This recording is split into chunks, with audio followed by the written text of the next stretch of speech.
Hello दोस्तों। दोस्तों एक बात बताओ, कितनी बार आपने जिम ज्वाइन किया और 10 दिन बाद छोड़ दिया, या फिर एक नया ऑनलाइन कोर्स ज्वाइन किया और आधे कोर्स के बाद ही इंटरेस्ट खत्म हो गया। ऐसा हम सबके साथ होता है। स्टार्ट तो कर देते हैं लेकिन फिनिश नहीं करते। इसी प्रॉब्लम का सॉल्यूशन मिलता है एक ज़बरदस्त बुक में, finish what you start by Peter Hollins. आज की वीडियो हम सीखेंगे कैसे फिनिशर माइंडसेट डेवलप करें और 20 मेन रीज़न क्यों हम प्रोक्रेस्टिनेट करते हैं विद रियल लाइफ एग्जाम्पल। इसे हम 3 पार्ट्स में समझेंगे। Concept of finish. ऑथर एक सिंपल बात बोलते हैं, starting is easy, finishing is the real game. चलिए इसे एग्जाम्पल के साथ समझते हैं। अगर स्टीव जॉब्स ने आईफोन डिज़ाइन करना स्टार्ट किया होता पर फिनिश ना किया होता तो आज स्मार्टफोन्स का वर्ल्ड ही अलग होता। इसी तरह अगर सचिन तेंदुलकर पिच पे आके 20 रन बना के ही रुक जाते तो उनका नाम इतना बड़ा नहीं होता। इसका एक सिंपल रूल है, finishing is equal to respect plus confidence plus success. हर बार जब आप कुछ कंप्लीट करते हो, चाहे एक छोटा टास्क ही क्यों ना हो, जैसे एक बुक फिनिश करना या एक प्रेजेंटेशन कंप्लीट करना, आपके अंदर एक विक्ट्री फीलिंग आती है।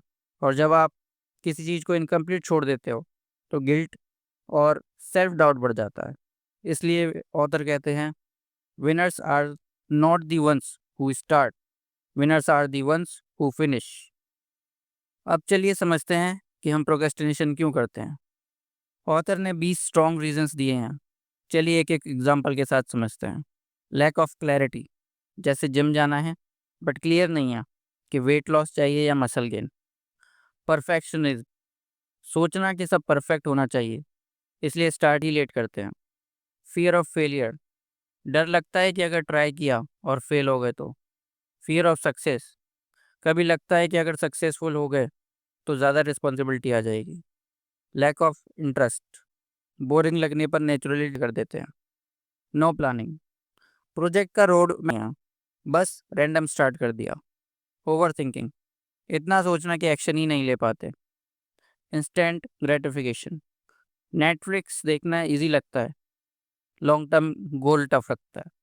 डिस्ट्रैक्शंस, मोबाइल नोटिफिकेशंस प्रोडक्टिविटी का किलर है।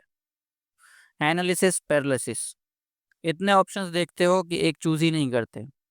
लो एनर्जी लेवल्स, लेट नाइट जागने की वजह से दिन भर थकावट रहती है। लैक ऑफ डिसिप्लिन, अपने ही बनाए रूल्स तोड़ देते हो। मल्टीटास्किंग, एक साथ 5 काम स्टार्ट करना और कोई भी कंप्लीट ना कर पाना। नेगेटिव माइंडसेट, खुद को बोलना मैं कर ही नहीं पाऊंगा। अनक्लियर प्रायोरिटीज, इंपॉर्टेंट और अर्जेंट का डिफरेंस समझ ही नहीं आता। हैबिचुअल प्रोक्रेस्टिनेशन, डिले करना एक रूटीन बन गया है। डिपेंडेंसी ऑन मोटिवेशन, मूड हो तभी काम करना। ओवर कॉन्फिडेंस, लगता है टाइम बहुत है और लास्ट मोमेंट पर रश करना। पुअर एनवायरनमेंट, क्लटर्ड डेस्क या नेगेटिव लोगों की संगत। नो अकाउंटेबिलिटी, कोई देखने वाला नहीं इसलिए सीरियस नहीं होते। दोस्तों अगर आप अपने प्रोक्रेस्टिनेशन का रूट कॉज इनमें से आइडेंटिफाई कर लोगे तो हाफ प्रॉब्लम सॉल्व हो जाएगा। चलिए अब देखते हैं कि हम इनका सॉल्यूशन क्या है। ऑथर कुछ सिंपल हैक्स बताते हैं। क्लैरिटी, अपने गोल्स लिखो, जैसे मैं 2 महीने में 5 kg वेट लॉस करूंगा। ब्रेक इनटू चंक्स, एक बड़े प्रोजेक्ट को छोटे छोटे स्टेप्स में डिवाइड करो। डेडलाइंस, हर टास्क के लिए एक रियलिस्टिक डेडलाइन सेट करो। अकाउंटेबिलिटी, किसी दोस्त या मेंटर को अपना प्रोग्रेस अपडेट करो। Take action not wait for mood, motivation का वेट मत करो, बस स्टार्ट करो। सेलिब्रेट स्मॉल विंस, छोटी छोटी कंप्लीशन को सेलिब्रेट करना हैबिट बनाओ। चलिए इसे एक एग्जाम्पल के साथ समझते हैं। अगर आपको एक 300 पेज की बुक पढ़नी है तो एक दिन में सिर्फ 10 पेज पढ़ने का टारगेट रखो, धीरे धीरे पूरी बुक फिनिश हो जाएगी। सो दोस्तों, फिनिश व्हाट यू स्टार्ट एक सिंपल लेकिन पावरफुल रिमाइंडर है। विनर्स और लूजर्स में फ़र्क सिर्फ एक ही है, विनर्स अपना काम फिनिश करते हैं। नेक्स्ट टाइम जब भी आपको लगे कि छोड़ो बाद में कर लूँगा, तो याद रखना, हर इनकम्प्लीट काम आपके कॉन्फिडेंस को तोड़ता है और हर फिनिश टास्क आपको एक नई स्ट्रेंथ देता है। तो दोस्तों आपको क्या लगता है, आपका सबसे बड़ा रीज़न प्रोक्रेस्टिनेशन का क्या है? कमेंट में ज़रूर लिखना। और हाँ दोस्तों, वीडियो पसंद आया हो तो लाइक, शेयर और सब्सक्राइब करना मत भूलना।